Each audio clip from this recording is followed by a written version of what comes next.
Rawatan ni diorang bagi tahu saya estimation, diorang bagi anggaran lah, anggaran dalam 300,000 ke 350,000 USD dalam situ. So being on the safe side, saya pun okey ambil 350,000, kita collect untuk 350,000, which is almost 1.5 juta lah kita. Alright, tapi kos rawatan ni pun dia tak boleh bagi saya tetap. Dia tak boleh bagi tahu saya ini je lah kos rawatan, ini tak.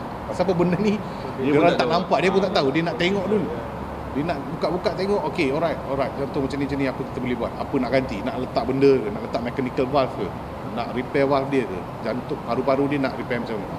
So dia bagi anggaran saja, tidak termasuk kos perjalanan dengan tak, kos tidak tempat tinggal termasuk. sana. Tidak termasuk. Damage dalam paru-paru dah ada. Okey, damage paru-paru dah ada. Diorang cakap AVM lah, AV malformation. Patut darah yang ke paru-paru tu dia kena duduk sekejap dekat paru-paru. Okey, tapi darah dia pasal tekanan laju sangat, dia tak duduk lama dekat salah satu paru-paru dia, belah kiri rasanya. Tak duduk lama.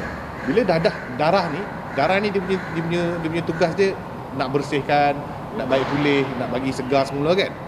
So bila darah tu tak duduk lama, dia tak dapat lah buat benda tu. Dia macam laju je tekanan situ kan. Bila dia tak buat dia punya function macam tu, paru-paru pun tak dapat. Hepatic factor dengan hepatic factor tu tak sampai ke paru-paru. Bila benda tu tak sampai ke paru-paru, makin lama makin kurang. Ada terbentuk macam rosak lah kat paru-paru. So that's the reason dia punya oksigen dia makin menurun. So benda ni tak jadi dalam satu hari je lah. Dia slow. Tapi kalau dia punya kadar oksigen dalam keadaan yang tenat sangat lah kata, tak ada orang boleh bantu dah. Bahaya untuk tak ada orang, tak ada doktor nak boleh bantu dah. Kita dah jadi macam jalan tak ada hope lagi. So before para pendengar ataupun yang siapa yang menonton benda ni, tolong bagi bantuan. Setakat ni bantuan memang ada lah, memang dah mula sampai dah. And then saya dah dapat dalam 85%. Cuma dekat ada lagi dalam I think about 200,000 tu. Okay, so and then benda ni lagi saya ada lagi kos nak pergi situ, kos penerbangan, kos nak tinggal pun ada lagi. So tak masuk lagi benda tu. So minta jasa baik orang ramai, orang awam kalau boleh sumbanglah sedikit.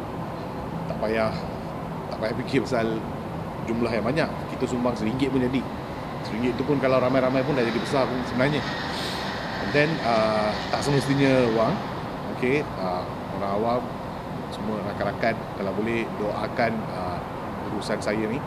Doakan semoga semua benda ni dipermudahkan, dan doakan kesejahteraan anak saya.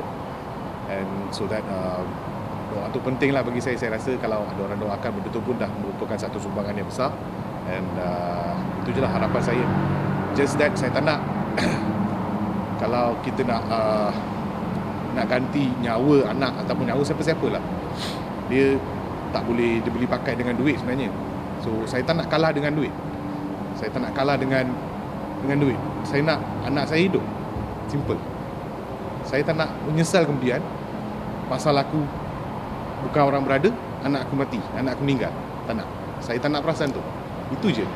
Saya nak biarlah manusia, peri kemanusiaan tu ada untuk bagi untuk sumbang, and then boleh bagi anak saya hidup seperti kanak-kanak lain. Itu je saya nak. Terima kasih.